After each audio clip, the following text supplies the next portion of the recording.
अब तक हम लोगों ने ये समझा है कि हमारे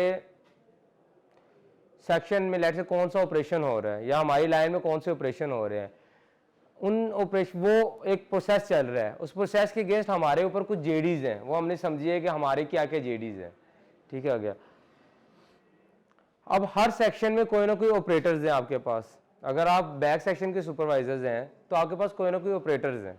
ठीक है, आपको कैसे पता लगता है उनकी कितनी कैपेसिटी है? आप आई के बंदे को बुलाते हो, उससे पूछते हो कि मुझे स्टडी करके दो कि मेरे जो बैठे हुए सेक्शन है इनकी कितनी कैपेसिटी है, क्यों ज़रूरी है। आपके पास ये अगर डाटा होगा कितनी कैपेसिटी है, आप उसके मुताबिक उनसे टारगेट ले सकोगे। ठीक हो गया। आप काउंटर करते हो आई वालों को इतनी कैपेसिटी नहीं है, कैसे करते हो? अपने ऑब्जर्वेशन की बेस पे करते हो। ठीक है, एक सिस्टमैटिक मेथड है। अगर आपने काउंटर भी करना है तो कैसे काउंटर करना है, उसके लिए ज़रूरी है कि आपको ये पता हो कि आपके ऑपरेटर की कैपेसिटी एक्चुअल है कितनी। उसी तरीके से कोई भी बंदा किसी भी सेक्शन में काम कर रहा है, क्वालिटी वाला चेकिंग कर रहा है, हर बंडल के 8 पीस चेक कर रहा है। ठीक हो गया। ये डिसाइड करना कि पूरे दिन में वो कितने पीस चेक कर पाएगा, कितने बंडल चेक कर पाएगा, वो उसकी कैपेसिटी होगी। ठीक हो गया। ये नोन होना इसलिए ज़रूरी है कि इसी कैपेसिटी की बेस पे ही ये डिसाइड होता है कि कितने आपको बंदे चाहिए। जो इस लेक्चर का दूसरा टॉपिक है, नंबर ऑफ हेड्स की कैलकुलेशन। इसी कैपेसिटी की बेस पे हमें पता लगता है कि हमें इस सेक्शन में कितने बंदे देने हैं या किसी भी ऑपरेशन पे कितने बंदे रिक्वायर हैं। अब आते हैं कैपेसिटी कैलकुलेट किस तरह होती है। इसका एक मेथड है, स्टेप बाय स्टेप समझने की कोशिश करें। पहले स्टेप में आपने नंबर ऑफ ऑब्जर्वेशंस लेनी है। ऑब्जर्वेशंस का आइडिया है मुशाहदा करना है किसी भी ऑपरेटर पे या जिस भी बंदे की कैपेसिटी आप स्टडी करना चाह रहे हैं उसके ऊपर खड़े हो जाना है। ठीक है, और मुशाहदा करना है। लेट्स से अगर कोई ऑपरेटर है तो उसकी number of observation minimum 5 number of observation ले ले। ठीक हो गया। कोई भी ऑपरेशन बोल दे, बैक के बैठे हुए सारे, तो बैक का ले लेते हैं अटैच बैक पॉकेट, इन्वॉल्व हो साथ साथ, बेहतर होगा। मैडम कोई बता सकता है कि बैक पॉकेट पे एक पीस कितनी देर में लगता है? एग्जैक्टली तकरीबन 1 मिनट लगता है। हम ये कह सकते हैं 60 सेकंड। ठीक है, एक पीस उसने 60 सेकंड में लगा दिया, 5 दफ़ा आपने उसकी ऑब्जर्वेशन लेनी है। अगला पीस 58 सेकंड में, लेट से अगला पीस 62 सेकंड में, अगला 57 सेकंड में। ठीक हो गया, और उससे अगला फिर 58 सेकंड में, अराउंड इतना ही टाइम, 2-3 सेकंड के गैप के साथ। ठीक है, ये हमने किसी भी ऑपरेटर पे खड़े होकर उसकी ऑब्जर्वेशन ले लिए। लेट से the operation is attach back pocket. इस ऑपरेटर की हमने क्या निकालनी है? कैपेसिटी, कि इस ऑपरेटर की जिसका हम मुशाहदा कर रहे हैं इसकी कितनी कैपेसिटी होगी। जी यहां तक समझ हो गया? आपने क्या किया, पहला स्टेप किया है, उसके ऊपर खड़े होकर उसकी 5 ऑब्जर्वेशन ले लेनी है। ठीक हो गया। इसी तरीके से क्वालिटी वाले, ठीक हो गया, कितना टाइम लगता है एक पीस चेक करने के लिए? ऑन एवरेज 20 सेकंड कर लें, 20 सेकंड, 18 सेकंड, 16 सेकंड, 22 सेकंड, जो कभी कभी बहुत कम हो तो 10 सेकंड या 11 सेकंड लगते हैं। ये मुशाहदा करते हैं हम कैपेसिटी कैलकुलेशन के लिए। ठीक हो गया। अब इसी की तरफ दोबारा वापस आते हैं। हमने एक ऑपरेटर पे खड़े होकर उसकी 5 ऑब्जर्वेशन ले ली। ठीक हो गया। दूसरे स्टेप में क्या करना है, आपने इन ऑब्जर्वेशन की क्या लेनी है? एवरेज। आपके पास आ जाएगा एवरेज टाइम कितना लगता है। ठीक हो गया। एवरेज किस तरह लेते हैं? हमने 5 चीज़ों की एक एवरेज लेनी है, एग्जैक्टली उसे 5 पे ही डिवाइड कर देते हैं। इनको सम करके 5 पे डिवाइड कर देंगे। कोई करे 60 + 58 + 62 + 57 + 58 डिवाइडेड बाय कितनी आपने ऑब्जर्वेशंस ली हैं, ये होगी इसकी एवरेज। 59.8 सेकेंड्स। अब मैं थोड़ा सा आई की टर्मिनोलॉजी में आपको समझाता जाऊँ, यहाँ तक पहले बेसिक चीज़ समझ लग गई, इससे आगे जाने के लिए इसको हम कहते हैं single cycle. Single cycle, cycle से मुराद है एक चीज़ घूम के दोबारा उसी चीज़ पे आ गई। एक ऑपरेटर पीस उठा रहा है, ठीक है, स्यू कर रहा है, डिस्पोज कर रहा है, फिर पिक कर रहा है, पिक टू पिक, समझे, साइकिल कंप्लीट हो गया, वो उसकी क्या होगी, ऑब्जर्वेशन। ठीक है, इसी तरीके से आपने अगर 5 पीस की ली है तो आपकी 5 ऑब्जर्वेशन होगी। इस चीज को हम कहते हैं सिंगल साइकिल, एक एक साइकिल। ठीक है, ये जब उसकी एवरेज लेते हैं हम तो उसको कहते हैं एवरेज सिंगल साइकिल। जहां तक क्लियर है कि हमारे पास एवरेज सिंगल साइकिल कितना आ गया, 59.8। इसका मतलब ऑन एवरेज ये ऑपरेटर 59.8 सेकंड में एक पीस लगा रहा है। ये क्लियर हो गया। अब थोड़ा सा आगे चलते हैं। अगर एक ऑपरेटर, चले 59.8 सेकंड से मुराद ले लेते हैं हम 60 सेकंड, ठीक है, तकरीबन 1 मिनट। हमने टाइम लेना है मिनट्स में, उसकी एक रीजन है, वो तीसरे स्टेप में समझाऊंगा।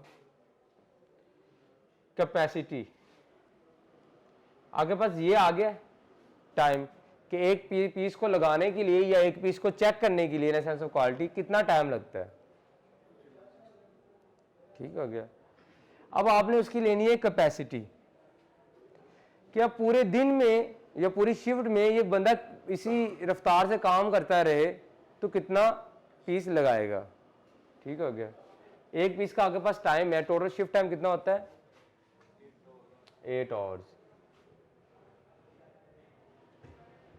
ठीक है, तकरीबन 480 मिनट्स, बिल्कुल ठीक। क्योंकि ये टाइम हम मिनट्स में ले रहे होते हैं, इसीलिए ज़रूरी है कि जिस टाइम में आपने ऑब्जर्वेशन ली है उसको भी मिनट्स में ले। मिनट्स में लेना बहुत इजी होता है, डिवाइड बाई 60 कर देते हैं, मिनट्स में कन्वर्ट हो जाता है। ठीक है, अब आए थे हम कैपेसिटी की तरफ। एक मिनट में वो एक पीस लगा रहा है, 480 मिनटों में वो कितने पीस लगाएगा, मतलब क्या होगा, कोई लिखवाएगा फार्मूला, ये किस तरह 480 आया है, 480 डिवाइडेड बाय 1। ठीक हो गया, मतलब शिफ्ट टाइम को डिवाइड किस पे कर दिया है, उसके एवरेज सिंगल साइकिल पे। जी क्लियर हो गया। अब एक चीज याद रखिएगा, ये जो चीज है ना जो अभी हमने की है, इसमें अलाउंसेस हमने ऐड नहीं की है। ठीक है, हमारे पास आया 480 पीस, हमारे पास कुछ अलाउंसेस होते हैं। आपकी मशीन डाउन हो जाती है, हर ऑपरेशन पे मशीन डाउन होती है, उसको कहते हैं, वो है मशीन अलाउंस। उसे कहते हैं मशीन अलाउंस। बंदे ने उठ के वॉशरूम जाना है, या बंदा थक गया है काम करता करता, ठीक हो गया, बंदे की एक फटीग होती है, बंदा अगर किसी ऑपरेशन पे खड़े हुए काम कर रहा है, थक गया है, हैंड बॉडी मूवमेंट हो रही है, बंदा थक गया है, उसे हम कहते हैं रिलैक्सेशन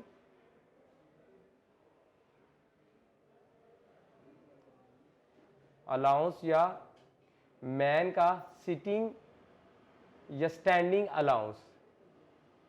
ठीक है, ये हमारे जो मैन पावर है उसका फटीग अलाउंस होता है। क्लियर होगी।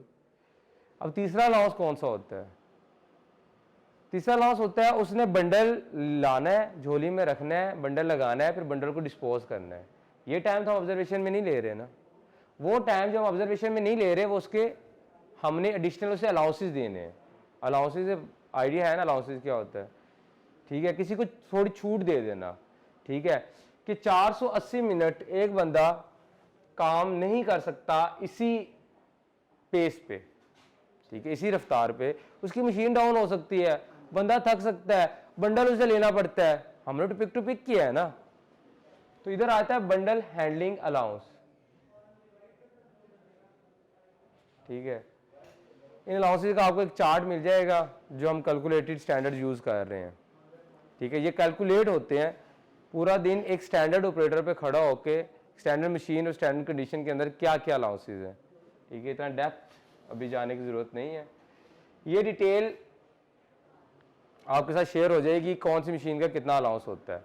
फॉर जनरल पर्पस आप लोगों ने लेने अलाउंसेस तकरीबन 20% बनता है अलाउंस, एस्टिमेटेड ऑन एवरेज 20% बनता है। किसी मशीन का 17% भी हो सकता है, किसी का 22 भी हो सकता है। क्लियर हो गया? तो आपने एक अपनी एस्टिमेशन की बेस पे हमेशा जितना ये अलाउंस होगा उतना टाइम आपने इसमें ऐड कर देना है। क्या करना है? उतना टाइम इसमें ऐड कर देना है। उससे क्या होगा? टाइम बढ़ जाएगा। अब आपने अलाउंसेस का टाइम भी ऐड कर दिया तो टाइम क्या होगा? बढ़ जाएगा। इसका तरीकेकार देखें, हमारे पास था 60 सेकंड, इसके अंदर इसी का 20% ऐड करना है तो कैसे ऐड होगा? 60 मल्टीप्लाई बाय 0.2, इसी के अंदर ये ऐड हो जाएगा। कितना आ रहा है? तकरीबन 12 सेकंड। कितना हो गया? 72 सेकंड। अब इसकी कैपेसिटी निकालते हैं। अच्छा, इस चीज को हम कहते हैं रिलैक्सेशन सिंगल साइकिल। ये एवरेज सिंगल साइकिल के अंदर उसके जितने रिलैक्सेशन अलाउंसेस थे, जिसमें मैन आ गया, मैन का जो उठना बैठना उसकी फटीक का अलाउंस आ गया, उसकी मशीन का अलाउंस आ गया और उसके बंडल हैंडलिंग का अलाउंस आ गया, वो अलाउंसेस ऐड हो जाते हैं, हम इसे कहते हैं रिलैक्सेशन सिंगल साइकिल। अब इसकी कैपेसिटी निकालें। आपके पास shift time divided by RSC 480 divided by 72 second, कितना मिनट बने? 1.2 400 पीसीस। यानी कि जिस ऑपरेशन पे आप एक ऑपरेटर का, लेट्स से उस ऑपरेटर का नाम अली है, अली की स्टडी कर रहे थे, जो क्या कर रहा था? अटैच बैकपोर्ट कर रहा था। उसकी ये 5 ऑब्जर्वेशन आई विद अलाउंसेस, उसे शिफ्ट एंड तक कितना पीस लगा देना चाहिए? 400 पीस। यहां तक क्लियर हो गया? ठीक हो गया?